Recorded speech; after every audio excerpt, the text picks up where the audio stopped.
Hello dear student. मैं Subhash Saran biology lecturer Junoon biology classes में आप सभी का स्वागत करता हूं। तो अपना जो टॉपिक था, अपन पीजीआर के बारे में डिस्कस कर रहे थे, जिसमें ऑक्सीजन का अपने कंप्लीटली डिस्कस कर लिया है। ऑक्सीजन के अपने ऑलरेडी 2 लेक्चर बना दिए हैं, ठीक है ना। आज नेक्स्ट पीजीआर का डिस्कस करने वाले हैं, जिसे जिब्रेलिन के नाम से जाना जाता है। किसके नाम से जाना जाता है?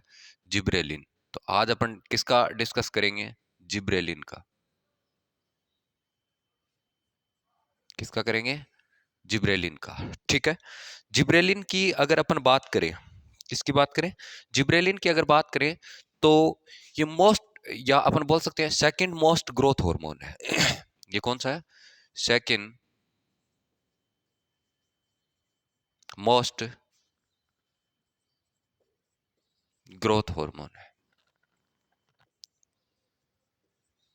ठीक है। ये सेकंड मोस्ट ग्रोथ हार्मोन है। कौन सा है? कौन सा है? जिब्रेलिन है। मतलब दूसरा सबसे इंपॉर्टेंट जो ग्रोथ हार्मोन है वो जिब्रेलिन होता है। फर्स्ट अपन ने कौन सा देखा था? फर्स्ट देखा था ऑक्सिन को, ठीक है ना, जो प्लांट की ग्रोथ करवाने का काम करता है। ये सेकंड है जो प्लांट की क्या करता है? मोस्ट इंपॉर्टेंट ग्रोथ करवाने का काम करता है। तो इसे अपन ने ये लिखा है सेकंड मोस्ट इंपॉर्टेंट या इंपॉर्टेंट ग्रोथ हार्मोन है, ठीक है ना। इसको सबसे पहले जापानी किसान, जापानी फार्मर, जापानी फार्मर कोनिसी नाम के साइंटिस्ट ने, कोनिसी नाम के साइंटिस्ट ने 1898 में देखा था। कब देखा था? 1898 के अंदर कोनिसी नाम के साइंटिस्ट, सॉरी, किसान ने, जापानी किसान था, जिसका नाम क्या था? कोनिसी। इसने सबसे पहले इसको देखा था, ठीक है ना। तो अपने को याद रखना है कि जिब्रेलिन के बारे में सबसे पहले कोनिसी नाम के फार्मर ने क्या किया था? सबसे पहले जिब्रेलिन को देखा था, ठीक है ना। फिर एक साइंटिस्ट आया जिसका नाम था कुरोसावा। कुरोसावा, कुरोसावा नाम के साइंटिस्ट ने फोर्मोसा में, ठीक है ना, एक प्लेस का नाम है फोर्मोसा, फोर्मोसा में वर्क करते हुए, कहां पर कर रहे थे वो? कहां पर वर्क कर रहा था? फोर्मोसा में वर्क कर रहा था। कहां पर कर रहा था? फोर्मोसा में वर्क कर रहा था। और 1900, या अपन बोल सकते हैं 1926 में जिब्रेलिन के बारे में बताया। 1926 में किसके बारे में बताया? जिब्रेलिन के बारे में बताया। तो सबसे पहले कौन सा साइंटिस्ट, कौन सा फार्मर आया? जापानी फार्मर था जिसका नाम था कोनिसी। 1898 के अंदर जिब्रेलिन के बारे में बताया। बाद में दूसरा साइंटिस्ट आया था जिसका नाम है कुरोसावा। फॉर्मोसा में वर्क करते हुए 1926 में जिब्रेलिन के बारे में इसने बताया, ठीक है ना। तो इस जिब्रेलिन को कुरोसावा ने कहां पर देखा था, इसका भी अपन डिस्कस करते हैं। आपको पता है एस्कोमाइसिटीज जो फाइलम है, कौन सा? एस्कोमाइसिटीज, ठीक है ना। एस्कोमाइसिटीज का मतलब ये फंगस का है, ठीक है ना। फंगस जो मोस्टली एस्कोस्पोर रखते हैं। क्या रखते हैं? एस्कोस्पोर, ठीक है ना। एस्कोस्पोर या एस्को बीजाणु रखने वाले कवक, जिसका नाम था जिब्रेला, जिब्रेला फुंजीकोरोई, ठीक है। जिब्रेला फुंजीकोरोई में जिब्रेलिन को देखा था। किसको देखा? जिब्रेला फुंजीकोरोई में जिब्रेलिन को देखा था। किसने देखा? किसने देखा? कुरोसावा नाम के साइंटिस्ट ने। एस्कोमाइसिटीज जो फाइलम है ना, ठीक है ना, उसके जो फंगस होते हैं, जो क्या रखते हैं? एस्कोस्पोर रखते हैं या एस्कोस्पोर वाले होते हैं, उसमें उस कवक का नाम है जिब्रेला फुंजीकोरोई, ठीक है ना। उसके उस फंगस से जिब्रेलिन को अलग किया, सेपरेट किया। किसने किया? कुरोसावा नाम के साइंटिस्ट ने किया था, ठीक है।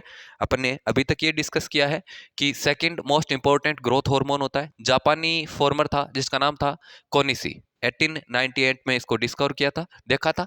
फिर कुरोसावा आया जिसने फॉर्मोसा में वर्क करते हुए 1926 में इसको सेपरेट किया, ठीक है ना। और वो कौन सा था? एस्कोमाइसिटीज वाले जो फंगस होते हैं उसमें एस्कोस्पोर बनते हैं। और उस फंगस का नाम है जिब्रेला फुंजीकोरोई। क्या नाम है उस फंगस का? नाम है जिब्रेला फुंजीकोरोई उस फंगस से इसको सेपरेट किया, ठीक है ना। ये जिब्रेला फुंजीकोरोई राइस में एक डिजीज कोज करता है। कौन करता है? जिब्रेला फुंजीकोरोई। किस में डिजीज कोज करता है? राइस में करता है, ठीक है ना। किस में करता है? राइस में, जिस डिजीज का नाम है फुलिस ऑफ सीडलिंग या फुलिस सीडलिंग ऑफ राइस, ठीक है ना। फुलिस सीडलिंग ऑफ राइस नाम के डिजीज को कोज करता है, ठीक है ना, राइस के अंदर। इसका मीन्स क्या होता है? फुलिस सीडलिंग राइस, इसका मीन्स ये होता है, मान लो ये एक राइस का प्लांट है, ठीक है। ये किसका प्लांट है? राइस का प्लांट है, ओके। ये राइस का, इस तरह से मैंने क्या बनाया है? प्लांट बनाया है, ठीक है। ये राइस का प्लांट है, ठीक है। अब ये राइस का प्लांट है ना, ये क्या करता है? अ, इसके अंदर एक फंगस बन जाता है जिसका नाम है जिब्रेला फुंजीकोरोई। ये राइस का जो प्लांट है ना, इसके अंदर ये फंगस बन जाता है जिसे जिब्रेला फुंजीकोरोई कहते हैं, जिसकी वजह से इस प्लांट की ग्रोथ हो जाती है। ग्रोथ होने की वजह से ये प्लांट होता है वो खुद ही नीचे की तरफ बेंड हो जाता है। क्या हो जाता है? नीचे की तरफ बेंड हो जाता है। इसकी हाइट बढ़ने की वजह से ये प्लांट नीचे की तरह ग्रो करने लग जाता है, ठीक है ना। इस फंगस की वजह से, जिसका नाम क्या है? जिब्रेला फुंजीकोरोई, ठीक है ना। जिसकी वजह से इस डिजीज को फुलिस सीडलिंग ऑफ राइस के नाम से जाना जाता है, और इसे नॉर्मली बैकेनी डिजीज के नाम से भी जाना जाता है। इसको किस नाम से जानते हैं? बैकेन डिजीज के नाम से, बैकेन डिजीज के नाम से जानते हैं। इसको किस नाम से जाना जाता है? बैकेंड डिजीज के नाम से जाना जाता है। और इस डिजीज के अगर जो प्लांट होते हैं ना, बैकेंड डिजीज के जो प्लांट्स होते हैं, ठीक है, बैकेंड डिजीज के जो प्लांट्स होते हैं वो लॉन्ग हो जाते हैं और सीडलेस हो जाते हैं। कैसे हो जाते हैं? सीडलेस हो जाते हैं, ठीक है। इस डिजीज के जो प्लांट्स होते हैं या राइस के जो प्लांट्स होते हैं वो क्या हो जाते हैं? लॉन्ग हो जाते हैं और सीडलेस हो जाते हैं, ठीक है ना। तो ये कुछ कुरोसावा नाम के साइंटिस्ट ने बताया था। मोस्टली क्वेश्चन यहीं से पूछा जाता है कि कुरोसावा ने जो फंगस लिया था उसका क्या नाम था? जिब्रेला फुंजीकोरोई। और जिब्रेला फुंजीकोरोई राइस में कौन सी डिजीज कोज करता है? बैकेने सीडलिंग डिजीज कोज करता है। कौन सी डिजीज करता है? बैकेने डिजीज करता है, ठीक है, जिसे फुलिस सीडलिंग ऑफ राइस के नाम से जाना जाता है। इसकी वजह से प्लांट के अंदर ये जो बैकेने डिजीज होती है ना, इस डिजीज में प्लांट के अंदर कौन ग्रो कर जाता है? जिब्रेला फुंजीकोरोई ग्रो कर जाता है, जिसकी वजह से प्लांट की हाइट बढ़ जाती है। हाइट बढ़ने की वजह से ये जो प्लांट होता है लॉन्ग हो जाता है और सीडलेस हो जाता है, खुद ही नीचे की तरफ गिरने लग जाता है, जिसकी वजह से इसे क्या बोलते हैं? फुलिस सीडलिंग ऑफ राइस के नाम से जाना जाता है, ठीक है ना। इसके अलावा अपन बात करें, इसको बाद में भी दो साइंटिस्ट आए थे, जिसमें एक साइंटिस्ट है यापुडा और सुमिनी, ठीक है ना। उसके बाद में एक साइंटिस्ट आया याबुडा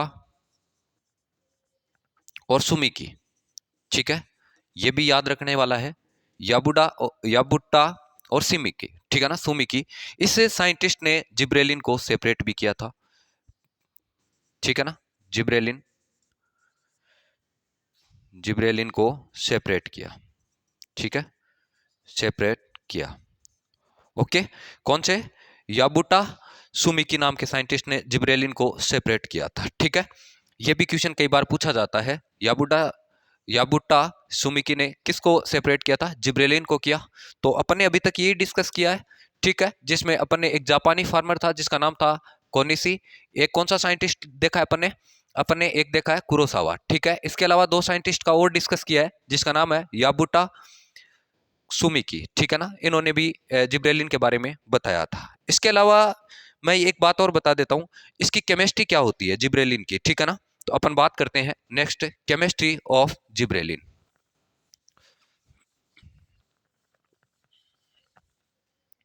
केमिस्ट्री ऑफ जिब्रेलिन, तो मैं यहां लिख देता हूं, केमिस्ट्री ऑफ जिब्रेलिन, ठीक है। जिब्रेलिन की एक्चुअल में स्ट्रक्चर कैसी होती है, ठीक है ना, उसका डिस्कस करते हैं। जिब्रेलिन एक डाइल्यूट एसिड होता है।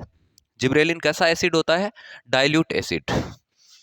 अपन ऐसे कर सकते हैं इसको, जिब्रेलिन कैसा एसिड होता है? डाइल्यूट एसिड होता है। तो मैं यहां लिख देता हूं, ये कैसा होता है? डाइल्यूट एसिड होता है। ठीक है, डाइल्यूट एसिड होता है। डाइल्यूट एसिड का मतलब होता है कि ऐसा सॉल्यूशन, ऐसा सॉल्यूशन जिसमें एसिड गैस तो कम हो, एसिड गैस की अमाउंट हो वो कम होती है, जबकि वाटर की अमाउंट क्या हो जाती है? वाटर की अमाउंट ज्यादा होती है। ठीक है ना, ज्यादा होती है, उसे डाइल्यूट एसिड बोलते हैं। तो इसके अंदर एसिड गैस तो है वो कम होती है और वाटर की अमाउंट क्या होती है? ज्यादा होती है। या अपन बोल सकते हैं जिब्रेलिन एक तनु अम्ल होता है। ठीक है ना, या डाइल्यूट एसिड होता है। एक बात और बता देता हूं, आज तक जो मोस्टली जिब्रेलिन है वो 100 से अधिक प्रकार के, 100 से अधिक प्रकार के जिब्रेलिन खोजे जा चुके हैं, अधिक टाइप के जिब्रेलिन खोजे जा चुके हैं। ठीक है ना, अधिक टाइप के जिब्रेलिन की डिस्कवरी हो चुकी है। ठीक है, डिस्कवरी हो गई है। कितने? 100 से लेकर अधिक प्रकार के जिब्रेलिन की डिस्कवरी हो चुकी है। ठीक है ना, जिसमें मोस्टली जिब्रेलिन फर्स्ट से लेकर, जिसे जी ए लिखते हैं, जिसमें जिब्रेलिक एसिड होता है। मोस्टली कौन सा जिब्रेलिन में क्या पाया जाता है? जिब्रेलिक एसिड पाया जाता है। ठीक है ना, जिब्रेलिक एसिड पाया जाता है जिब्रेलिन की वजह से, जिसकी वजह से इसको जी ए से लिखा जाता है। ठीक है ना, जी ए फर्स्ट से लेकर, जैसे जी ए फर्स्ट, जी ए सेकेंड, जी ए थर्ड, ठीक है ना, ऐसे लेकर जी ए 70 तक सेम ही नाम दिया गया है। ठीक है ना, जैसे जी ए फर्स्ट, जी ए सेकेंड, जी ए थर्ड, जी ए 50, 60, जी ए 70, यहां तक सेम नाम दिया गया है। ठीक है ना, और एक बात और बता देता हूं, सबसे फर्स्ट जो डिस्कवरी हुई थी ना जिब्रेलिन की, सबसे फर्स्ट डिस्कवरी जिस जिब्रेलिन की हुई थी वो था GA3। सबसे पहले जिस जिब्रेलिन की डिस्कवरी हुई थी वो कौन सा जिब्रेलिन था? GA3 था। ठीक है ना, अगर बात करें जिब्रेलिन फर्स्ट की, GA फर्स्ट, ठीक है ना, किसकी बात करें? GA फर्स्ट, उसकी केमिकल जो स्ट्रक्चर होती है वो होती है C19H24 और O6। ठीक है ना, GA फर्स्ट की जो स्ट्रक्चर होती है वो क्या होती है? C19H24O6 होता है। ठीक है, जबकि अपन बात करें जिब्रेलिन सेकंड की, किसकी बात करें? जिब्रेलिन सेकंड की, तो इसकी जो स्ट्रक्चर होती है C19H26O6 होती है। क्या होती है? C19H26O6 होती है। ठीक है, अगर GA3 की बात करें, अपन किसकी बात करें? GA3। ठीक है ना, किसका डिस्कस करें? GA3 का डिस्कस करें, तो उसकी जो स्ट्रक्चर होती है C19H22O6। ठीक है, क्या होती है? C19H22O6 होती है। ठीक है ना, याद रखना। और जिब्रेलिन 4 की बात करें, GA4 की बात करें अपन, GA4, ठीक है ना, तो इसकी स्ट्रक्चर होती है C19H24O5। ठीक है ना, इस प्रकार से इसकी कुछ केमिकल स्ट्रक्चर होती है। जैसे अपने डिस्कस की GA फर्स्ट, जिब्रेलिन फर्स्ट का, जिब्रेलिन सेकंड का, जिब्रेलिन थर्ड का। अपने किसका डिस्कस किया है? जिब्रेलिन थर्ड का और जिब्रेलिन 4 का। ठीक है ना, और मैं एक बात बता दी है कि सबसे फर्स्ट जो डिस्कवर किया गया था वो जिब्रेलिन कौन सा था? कौन सा जिब्रेलिन था? GA, कौन सा था? GA 3 था। ठीक है ना, GA3 सबसे फर्स्ट जो खोजा गया जिब्रेलिन था वो कौन सा था? GA3 था। ठीक है, इसके बारे में अपने डिस्कस की। आगे बात करता हूं कि अपन सबसे ज्यादा जो जिब्रेलिन्स होता है वो फंजाई में देखने को मिलते हैं। सबसे ज्यादा जिब्रेलिन, सबसे ज्यादा जिब्रेलिन कहां पर देखने को मिलते हैं? सबसे ज्यादा जिब्रेलिन मोस्टली फंजाई के अंदर देखने को मिलते हैं, जिसकी नंबरिंग होती है वो 25 होती है। 25 जिब्रेलिन फंजाई के अंदर देखने को मिलते हैं। इसके अलावा एक और होता है जिसे अपन बोलते हैं, अभी फंगस का नाम लिया था, जिब्रेला, जिब्रेला फुंजिकोरोई। ठीक है, किसका नाम लिया अपन ने? जिब्रेला फुंजिकोरोई का नाम लिया उसके अंदर देखने को मिलती है। ठीक है ना, और आगे अपन बात करें, नेक्स्ट अपन डिस्कस करने वाले हैं उसका, अगर डिस्कस करें,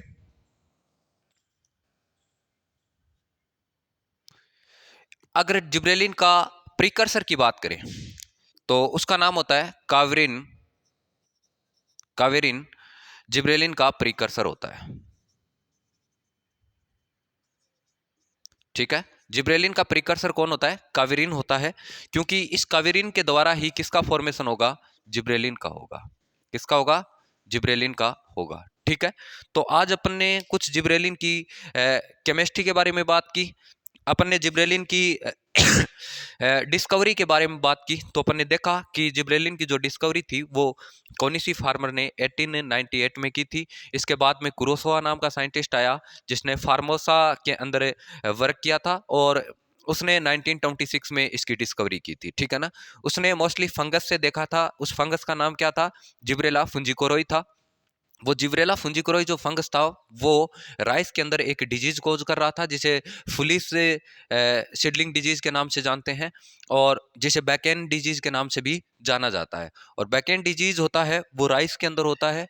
राइस के अंदर जिब्रेला फुजिकोरोई फंगस से ग्रो करने की वजह से राइस का जो प्लांट होता है वो खुद ही नीचे की तरफ झुक जाता है। ठीक है ना, जिसकी वजह से उसे फ्ली सीडलिंग डिजीज के नाम से जानते हैं। फिर अपन ने केमिस्ट्री देखी तो ये डाइल्यूट एसिड होता है। ठीक है ना, कैसा होता है? डाइल्यूट एसिड, या किसी सॉल्यूशन के अंदर एसिडिक गैस की अमाउंट होती है वो कम हो और वाटर की अमाउंट ज्यादा हो तो उसे डाइल्यूट एसिड बोलते हैं। फिर अपन ने देखा कि अभी तक 100 से या 100 से अधिक प्रकार के जिब्रेलिन की डिस्कवरी हो चुकी है, जिसमें से 70 तक GA first, GA second, GA third, 50, 60, 70 तक नाम दिए गए हैं। सबसे पहले डिस्कवरी जिस जिब्रेलिन की हुई थी उस जिब्रेलिन का नाम था GA3, जिसमें जिब्रेलिक एसिड प्रेजेंट होता है। कौन सा एसिड प्रेजेंट होता है? जिब्रेलिक एसिड प्रेजेंट होता है। फिर अपने जिब्रेलिक की स्ट्रक्चर बात करी, GA फर्स्ट की C19 एंड H24O6 होती है। GA2 की अपने C19 H26O6 होती है। ठीक है, GA3 की बात की अपने C19 H22O6 की बात की। GA4 की बात करी, C19 H24O5 की बात की। ठीक है ना, इस तरह से फिर अपन ने देखा कि सबसे ज्यादा जो जिब्रेलिन्स है, हाई जिब्रेलिन्स होगा वो फंजाई के अंदर देखने को मिलेगा जिसकी नंबरिंग 25 होती है। और इसके अलावा भी जिब्रेलिन देखने को मिलता है जिसे जिब्रेला फुंजिकोरोई जो फंगस होता है उसके अंदर देखने को मिलती है। ठीक है ना, अब कुछ अपन फिजियोलॉजिकल रोल देखेंगे जिब्रेलिन के, वो नेक्स्ट लेक्चर में देखेंगे। आज अपन ने जितना जिब्रेलिन के बारे में डिस्कस किया है यहाँ से मोस्ट इंपॉर्टेंट क्वेश्चन है जो जेट, ICR, नीट, इन सब एग्जाम में पूछे जाते हैं। ठीक है ना, तो इसको मोस्टली अच्छे से एनालिसिस करना है, अच्छे से देखने की कोशिश करनी है। Thank you.